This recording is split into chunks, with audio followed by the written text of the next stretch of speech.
දැන් මේ තාම අපි කතා කරන්නේ ත්‍රිකෝණ ගැන. තාම ත්‍රිකෝණ. දැන් බලන්න ත්‍රිකෝණේ ගැන පාඩම් කීයක් ඇද්ද මෙච්චර කතා කරන්න? මේ 9 වසර 10 වසර 11 වසර වල ත්‍රිකෝණ ගැන තාම කතා කරන්නේ. තව ඉවරද? බලන්න.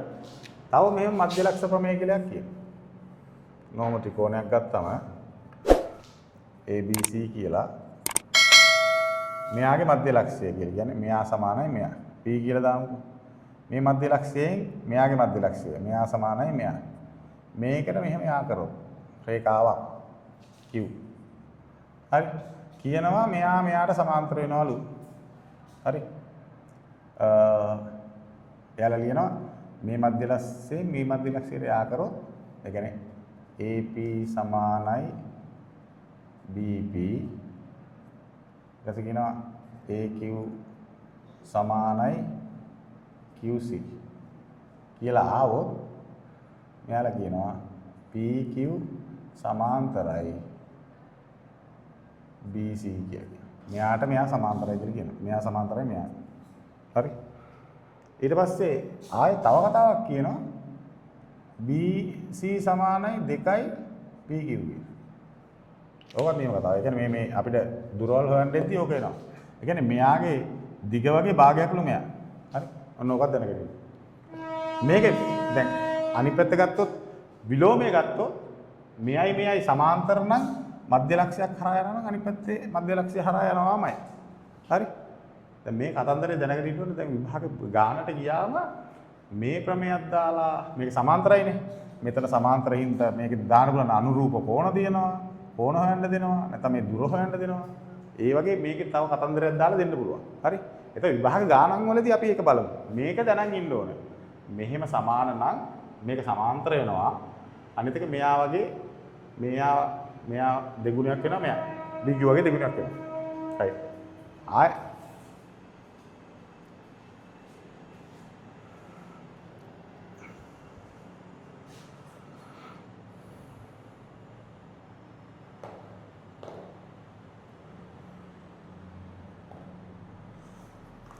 right. එතකොට මේ මධ්‍යලක්ෂ ප්‍රමේය ඒ කියන්නේ ත්‍රිකෝණයක ඔයාලා කරන්න ඕන දේවල් මේ. දැන් මම මේ අඳිනවා වගේ කරන්න ඕන. ත්‍රිකෝණයක මේ විදිහට PQR ත්‍රිකෝණයක් තියෙනවා.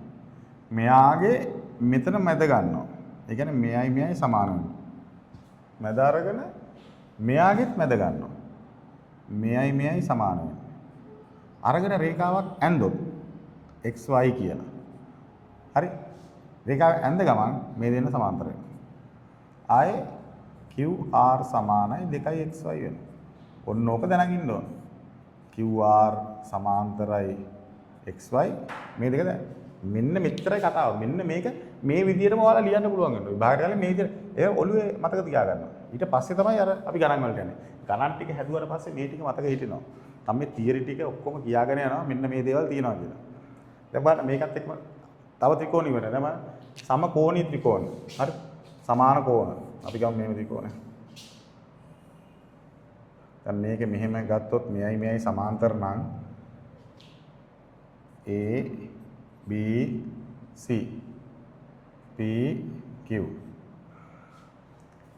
මේ කෝණේ පොදුයි. P Q C කෝණේ මේ කෝණේ පොදුයි. මෙයයි අනුරූප කෝණනේ. අපි ගමු මෙයා A කියලා. මෙයා A නම් මෙයාත් A නේ. හරි. මෙයා B කියලා ගමු. ඒත් අනුරූප කෝණ මෙයාත් B නේ. C පොදුයිනේ. හරි. එතකොට මේ දෙකම සමකෝණී ත්‍රිකෝණ දෙකක්. දැන් මේ සමකෝණී ත්‍රිකෝණ දෙකක අනුපාත ලියන්න පුළුවන්. දිගවල් වල අනුපාත. පටල ගන්නවා දිගවල් වල අනුපාත. එතකොට ඔළුවෙන් දකින්න ඕනේ ABC ත්‍රිකෝණේ අනුපාතය අනුරූප පාද වලට අනුපාතයි PQC ත්‍රිකෝණේ. හරි. නිකන් මේ විදිහට මෙහෙම කතාවක් ලියන්න පුළුවන් කියලා. AC බෙදීම PC. කටපාඩම් කරන්නේ නැහැ කවදාවත්. හරි. මේ ත්‍රිකෝණයට අනුරූප පාදේ PC නේ. මෙයා බෙදීම මෙයා. කටපාඩම් කරන්නේ නැහැ. ඔළුව ඇතුළට දාගන්න. හරි. සමානයි කියනවා. ආයේ BC බෙදීම QC. මේ ලොකු ත්‍රිකෝණ BC ඊට නම් පොඩි ත්‍රිකෝණ QC. QC. ආයේ සමානයි AB බෙදීම PQ. දැන් මේ ටික ලියාගෙන යද්දි මුලින්ම ලිව්වේ කවුද? ලොකු ත්‍රිකෝණෙක් කෙනා. ඊළඟට ලිව්වේ පොඩි ත්‍රිකෝණෙක් කෙනා. මුලින්ම ලිව්වේ ලොකු ත්‍රිකෝණය ඊළඟට පොඩි ත්‍රිකෝණය. මෙතනට යද්දි පොඩි ත්‍රිකෝණ PQ ලියලා අරක ලියන්නේ නැහැ. මුලින් ලිව්වේ ලොකු ත්‍රිකෝණය නම් පල්ලෙන් ලියන්නේ පොඩි ත්‍රිකෝණය. ඒ විදිහට තමයි සමාන කිරීම අපි මේ ලියන්නේ. එතකොට මේ සමාන කිරීම දාලා මේවල දුරවල් දාලා දෙනවා. ওই දුරවල් ටික හොයන්න තියෙන්නේ. අපි ගණන් වලදී කතා කරනවා මේක. මේවල ලස්සන ගණන් තියෙනවා විභාගෙට ඇවිල්ලා. කෙටි ප්‍රශ්න තමයි ගොඩක් එන්නේ. සමහර රචනා ප්‍රශ්න වලදී මේක ඕන වෙන වෙලාවල් තියෙනවා. ඉතින් අපි මේ පේපර් ක්ලාස් එකේදී මේවල ගණන් ගොඩක් කතා කරනවා. ඒ කියන්නේ ඔයාලගේ සිලබස් එකේ තියෙනවා 9 වසරේ ඉඳන් ගත්තොත් එහෙම ගණන් 3000 කරවලා. හිතුවේ නැති වුණාට 3000 කරවලා තියෙනවා. ওই 3000 හදන්න පුළුවන් නම් ඉතින් ඒකක් තමයි. බලමු. හරි ඊළඟට යමු අපි.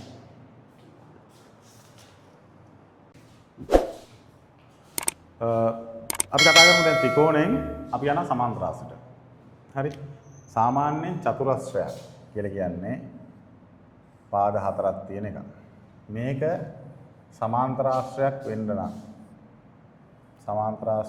නම් හරි. මෙයා සමාන්තරයි මෙයා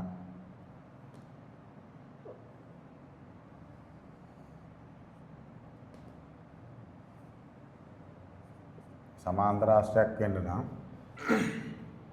මේකේ ආකාර තුනක් තියෙනවා. ඒ ආකාර තුන තමයි වෙන්න පුළුවන් පළවෙනි එක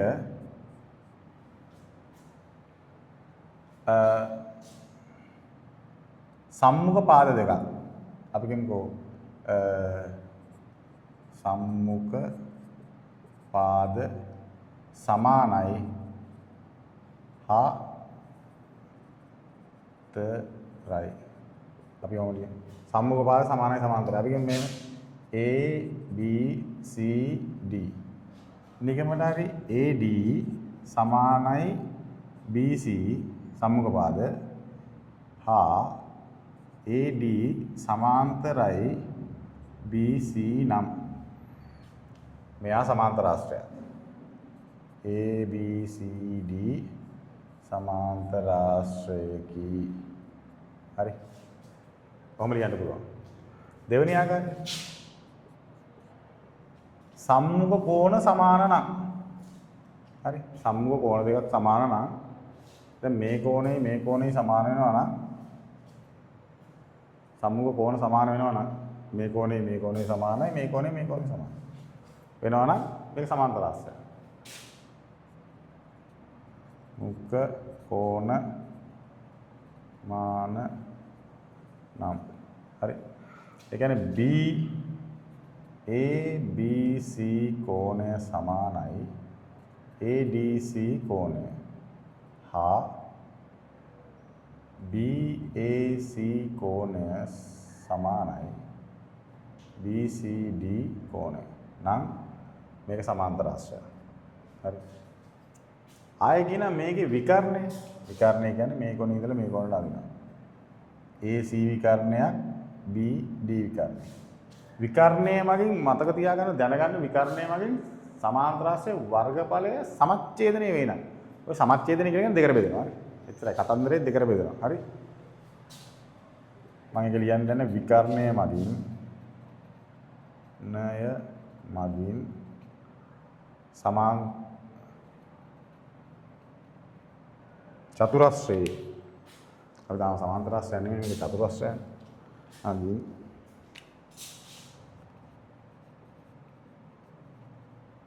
වර්ගඵලය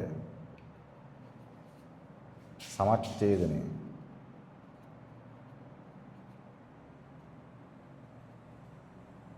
වේ නම්. හරි. දෙකට බෙදෙනවා. මේ කියන්නේ වර්ගඵලයේ සමච්ඡේදනය වෙනවා නම් මේක සමාන්තරාශ්‍රයක්. හරි. එතකොට මේ ආකාර තුන තමයි සමාන්තරාශ්‍රයක් වෙන්න තියෙන චතුරස්‍රය. එතකොට මේ විදියටම සමාන්තරාශ්‍රයක් නම් දැන් උතනින් ගන්න අපි පොයින්ට් එක ඔක. හරි. මේක කටපාඩම් කරලා මේක මතක තියාගන්න එකටත් වඩා අපි ගන්නෙ මේක අපි දැනගෙන ඉන්නවා. අපි ගන්නෙ සමාන්තරාශ්‍රයක් උනාට පස්සේ තමයි කතන්දරේ අපිට එන්නේ ගණන් ටික. සමාන්තරාශ්‍රයක් නම් මේ දෙන්න සමානයි සමාන්තරයි. මෙයා සමානයි මෙයා. මෙයා සමානයි මෙයා. සමානයි සමාන්තරයි. මේ කෝණ දෙක සමානයි. මේ දෙන්න සමානයි. මේ විකර්ණය මගින් නම් මේ මෙන්න මේ ත්‍රිකෝණේ මොකක්ද දෙන්න ඕනේ? වර්ගඵලයෙන් සමානයි. හරි. ඒතර මේ ත්‍රිකෝණේ ගත්තොත් වර්ගඵලයෙන් සමානයි. හරි. ඔන්නක තමයි සමාන්තරාශ්‍රයක ලක්ෂණ. දැන් සමාන්තරාශ්‍රය කතා කරපුවා යන රොම්බසයට. රොම්බසය කියන්නේ මොකද්ද? දැන් මේ සමාන්තරාශ්‍රයක් කියලා කියන්නේ අපි හිතන්නේ සුජිකෝණාශ්‍රය පොඩ්ඩක් ඇල කරාට පස්සේ එන එක සමාන්තරාශ්‍රය. රොම්බසය කියන්නේ සමචතුරාශ්‍රයක් ඇල කරාට පස්සේ. රොම්බසය එන්නේ මෙන්න මේ ආකාරයක. හරි. එයාගේ මේ ඔක්කොමල්ලා සමානයි. සමචතුරාශ්‍රය සමානයිනේ. දැන් මෙයා සමාන්තරයි මෙයා. මෙයා සමාන්තරයි මෙයා. හරි. එතකොට මෙන්න මේ විකර්ණ ලම්බකව කැපෙන්නේ. මෙන්න මේවා ගණන් වලදී මතක තියන්න. මේවා මේකේ ලම්බකවනේ මේක කැපෙන්නේ. මෙයාගේ ලම්බකව කැපෙන්නේ. ඒතර මෙන්න මේ කෝණය x නම් මේ කෝණෙත් x. මේ කෝණය x. මේ කෝණය x. විකර්ණ මගින් කෝණ සමච්ඡේදනය වෙනවා. නේ? ශීර්ෂයේ කෝණ සමච්ඡේදනය වෙනවා. මේක y නම් මේක y. මේක y. මේක y. හරි? නේ? පාද සියල්ලම සමානයි, සම්මුඛ පාද සමාන්තරයි, විකර්ණ ලම්බකව කැපෙනවා, ශීර්ෂ කෝණ සමච්ඡේදනය. රොම්බසය. හරි?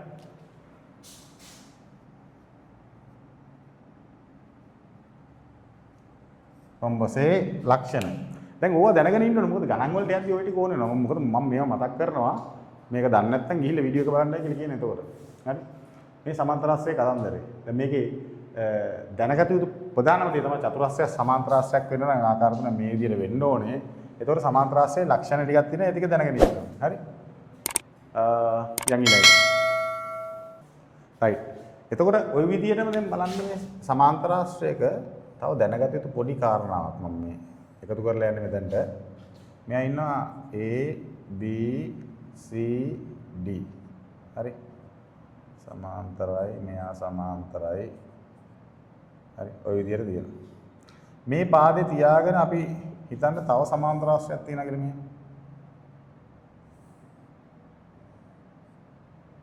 ඔක සමාන්තරයි. මේ පාදේ සමාන්තරයි. හරි? ඒතර මෙයා සමාන්තරයි. මෙයා PQ කියලා දානවා. හරි. මෙයාලා කියනවා මේ පාදේ මෙහෙමම තියෙනවනේ. හරිද? මේක ඔප්පු කරලා තියෙනවා. A B C D සමාන්තරාශ්‍රයේ වර්ගඵලය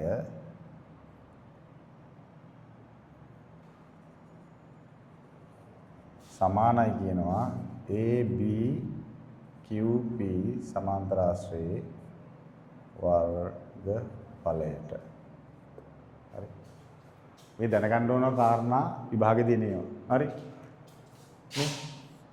ඔන්න තව තීරයක් තියෙන සමාන්තරාශ්‍රයක් තියෙනවා A B C D සමාන්තරයි මෙයා සමාන්තරයි මෙයා සමානයි මෙයා සමානයි මෙයා සමානයි නේ ඔබ තියෙනවා අපි මෙහෙම ඇඳුත් ත්‍රිකෝණයක් හරි කොහොම ඇඳුත් විකර්ණය ඇඳලා පස්සේ A B C D සමාන්තරාශ්‍රයේ වර්ගඵලය සමානයි කියන භාගයයි A B C ත්‍රිකෝණයේ වර්ගඵලය සමානයි A B C නේ ආයි සමානයි දැන් මේ ත්‍රිකෝණේ සමාන්තරාශ්‍රයක මේ දෙක සමච්ඡේදනය වෙනවා නම් මේ ත්‍රිකෝණේ ආයි ලියන්න දෙයක් නැහැ නේ මේ විකර්ණය ගත්තොත් භාගයයි ABD ත්‍රිකෝණේ හරි මෙන්න මේවා තියරි අපි කතා කරන තියරි දැන් මේ ටික ඔළුවට දා ගන්න ඕනේ ජ්‍යාමිතියේ සම්පූර්ණ ටික ඉවර කරනවා හරි මෙහෙම බලන්න සමාන්තරාශ්‍රවල වර්ගඵලය සම්බන්ධයෙන් තියෙන ඊළඟ තියරි එක ABC සමාන්තරාශ්‍රයක්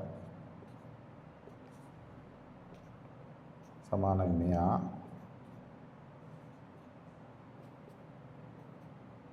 මෙහෙම ඇඳුත් ත්‍රිකෝණය D කියලා ඒත් කියනවා A B C D සමාන්තරාශ්‍රයේ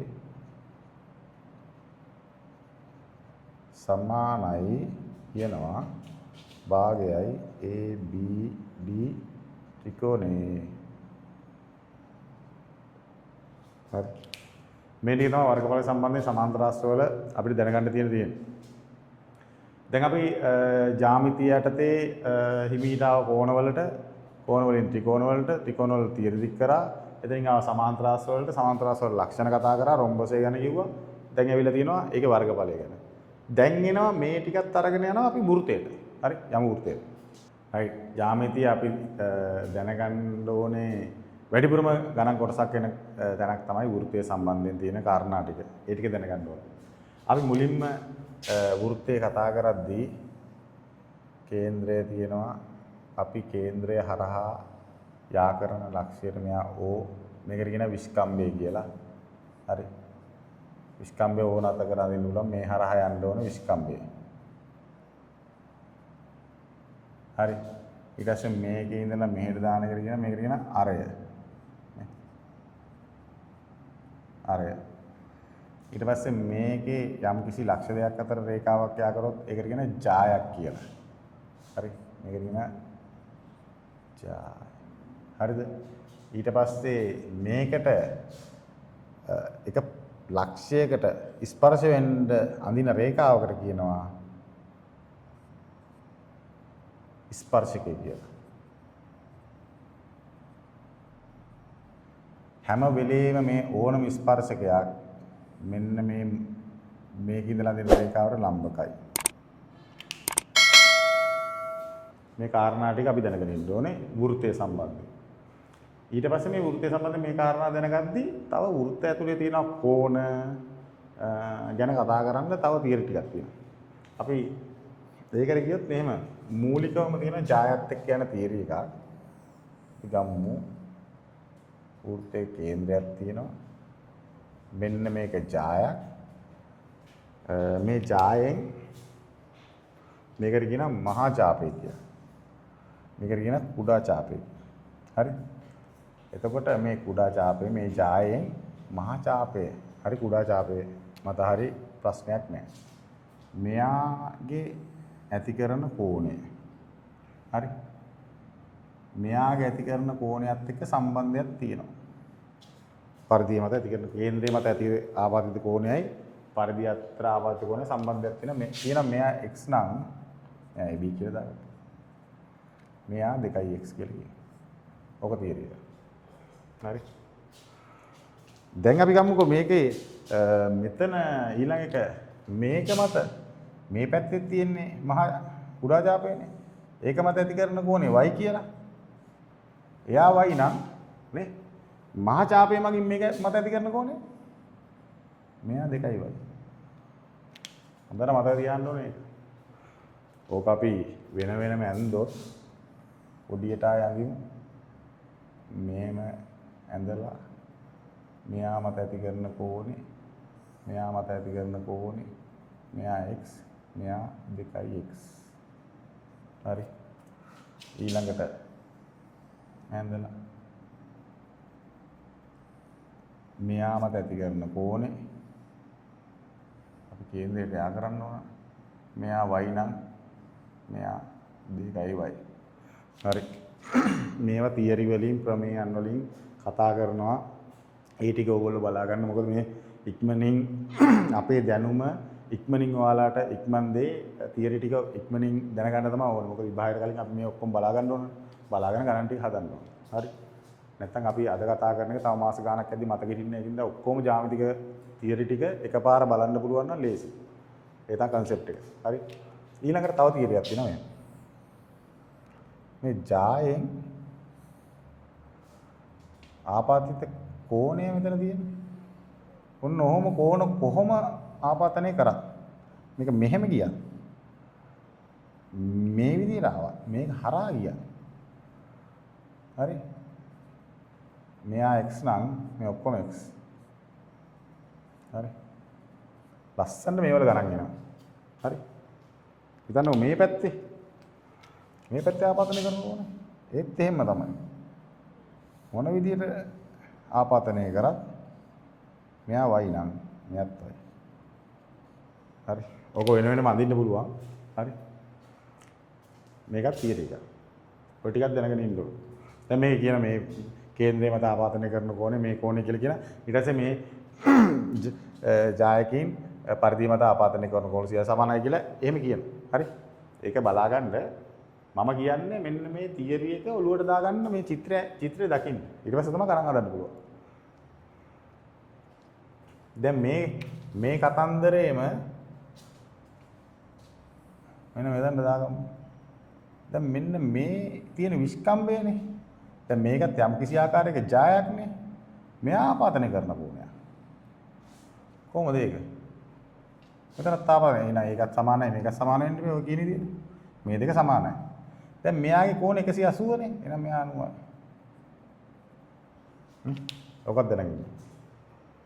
ඔන්න කතන්දර ටික වෘත්ත සම්බන්ධයෙන් වෘත්ත කෝණ සම්බන්ධයෙන් දැන් සමහරවිට ගාන එනවා මේ විදිහට.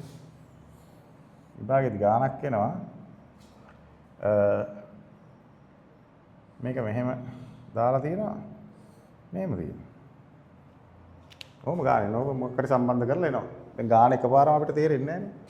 දෙනවා මෙයා අංශක 30යි කියලා. නේ? මෙයා අංශක 30යි කියලා දෙනවා. මොකක් හරි ගානක් දෙන මෙන්න මේක අපි කියමුකෝ මේක x කියලා. x සමානයි 30 වැඩි කිරීම 2යි. 8යි. හරි. ඒ සරල එකක් මම කිව්වේ මේ වගේ ගණන් ගොඩාක් හදනවා අපි විභාගෙදී. හරි. එදින වෘත්ත සම්බන්ධයෙන් මේකටත් අමතරව දැන් මේ වෘත්තය ඇතුලේ ත්‍රිකෝණනේ කතා කරේ. වෘත්තය ඇතුලේ චතුරස්‍රත් කතා කරනවා. වෘත්තය ඇතුලේ තියෙනවා එහෙම චතුරස්‍රය. වෘත්ත චතුරස්‍රය. පාඩමක් තියෙන ඒ පාඩමේ ඔක කතා කරනවා. මේක කියන මෙයා x නම් මෙයා y නම් මෙයා a මෙයා b කියලා ගත්තොත් x ධන y සමානයි 180y. a ධන b සමානයි 180y. මේවා දැනන් ඉන්න ඕන ගණන් වලදී කෝණ හොයද්දී ඕන වෙනවා. හරි. ඒත් එක්කම ඕකටම අර ත්‍රිකෝණ වල කතා කරා වගේ තියරි එක පාදයක් දික් කරාම මෙයා x නම් ඒ පාද x නේ මෙතන y නේ තිබුණේ x ධන y 180 නම් මේත් x ධන y රේඛාව 180යි හරි පාදයක් දික් කරාම මේ කෝණය සමානයි මේ කෝණය කොහොම කෝණ හොයන්න එනවා අනිවාර්යෙන් මේ ජ්‍යාමිතියෙන් කෙටි ප්‍රශ්න 8ක් එනවාමයි 25න් 8ක් එනවා තෙල්ලම් ගන්න නෙමෙයි ඊට පස්සේ නිර්මාණ වලට ගියාම සම්පූර්ණ ප්‍රශ්නයක් ඊට පස්සේ තව ප්‍රශ්න 140ක් ජ්‍යාමිතියෙන් එනවා. හරි? එතකොට මේ ජ්‍යාමිතිය අපි සම්පූර්ණයෙන්ම මේ කොටස් ටික බලා ගන්න ඕන. හරි? වෘත්තවල තව අපි තව චුට්ටක් ඉස්සරහට ගියොත් නම් මේක මකලා දාන්නම්. තමයි ආය දැනන් ඉන්න ඕන දෙයක් තමයි වෘත්තක අපිට මේකදී ඔන්න මෙතන ස්පර්ශකයයි මේ ස්පර්ශකයයි ගියාම දැන් මෙතන කේන්ද්‍රේ මෙයා ලම්බක වෙනවා කියලා කිව්වනේ. මෙයා ලම්බක වෙනවා. හරි? ලම්බක වෙනවානේ. මෙයා හිතන්නේ P කියලා. මෙයා හිතන්නේ O, මෙයා A, මෙයා B කියලා. හරි. ඔහොම ගත්තොත් මේ ත්‍රිකෝණ දෙක අංග සමයි. මේ ත්‍රිකෝණ දෙක අංග සමයි. මොකද මේක R නේ. මෙයා R, මෙයා R දෙන්න සමානයි. මෙයා පොදු පාදයේ, මෙයා කර්ණය ලම්බකයි. කර්ණ පායයට මේක අංග සමයි. හරි. ඒකේ හින්දා කියනවා මෙන්න මේ පාද දෙක සමානයි කියලා. ඕවා ගණන් වලදී එන්න පුළුවන්. හරි. මේකත් දාගන්නවා අපි ජ්‍යාමිතියේ අපේ වෘත්ත සම්බන්ධ වෙන කොටසකට. හරි. මේ සම්පූර්ණ ටික තිබුණම සෑහෙන ලකුණු ප්‍රමාණයක් ගන්න පුළුවන්. හරි. මේ තියෙන ජ්‍යාමිතියේ කොටස් ටික තව එකතු වෙන කොටස් ටික මම එකතු කරන්නම්. අපිත් එක්ක සෙට් වෙන්න මොකද අපි පේපර් ක්ලාස් එකේ හොඳට මේකේ ගණන් හදනවා. හොඳට ගණන් හදනවා. ආපු ගණන් පේපර්ස් ඔක්කොම කරනවා. ඒ කියන්නේ විභාග ගණන් ටික කරනවා. පේපර් ක්ලාස් එකේ හොඳට හදනවා ගණන්. ඒතකොට මේ නැවත මේ තියරි පෙන්නනවා. මේව මේ ඇඳලා පෙන්නනවා. මේක ඔලුවට දාගන්න ඕන මේක මේ චිත්‍රය දකින්න ඕන. අපි යම් concept එක වෙනස් කරමු. මොකද මේ පාඩම් කර අර ප්‍රමේයන් පාඩම් කරනවා. මේවා පාඩම් කරන එක දිගට කරන ස්ටයිල් එක වෙනස් කරමු. ස්ටයිල් වෙනස් කරන්නයි ඕන. මොකද අපි එක තැනක ත්‍රිකෝණ ඉගෙන ගන්න ත්‍රිකෝණ ගැනත් ඉගෙන ගන්න දැන් ගොඩක් ඒ කියන්නේ 9 10 11 ඒ වගේම පාඩම් 4 තැන් වලදී. ඒතර ජ්‍යාමිතිය එක පෙළට ගමු. එක පෙළට අරන් අපි ඉගෙන ගමු. හරි? ඒක හොඳට දැනගෙන තියාගන්න. අපේ සහභාගී වෙන්න අපේ පේපර් ක්ලාස් එකේ මේ තියරියට ඕන තරම් ගණන් කරනවා. හරි? මම ඒක කතා කරනවා ඕන තරම් ගණන් කරනවා මේක.